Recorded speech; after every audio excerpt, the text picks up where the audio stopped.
নামের এক ক্ষুধার্ত যুবক প্যারিসের একটি ক্যাফেতে অন্যদের প্লেটে পড়ে থাকা খাবার খাচ্ছিল। এক ওয়েটার তাকে এভাবে দেখে ফেললে সঙ্গে সঙ্গে সেখান থেকে চলে যেতে বলে। ইলিয়াস বলে, আমার খুব ক্ষুধা লেগেছে।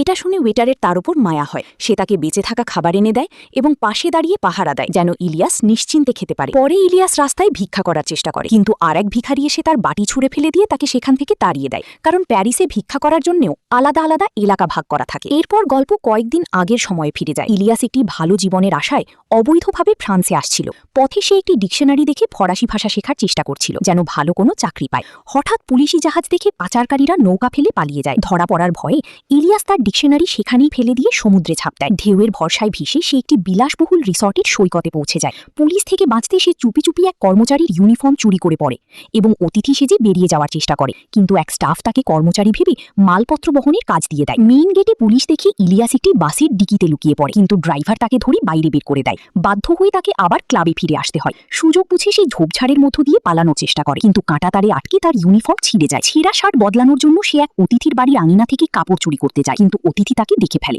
অতিথি তাকে প্লাম্বার ভেবে ভিতরে নিয়ে যায় এবং বলে, এটা তাড়াতাড়ি ঠিক করো।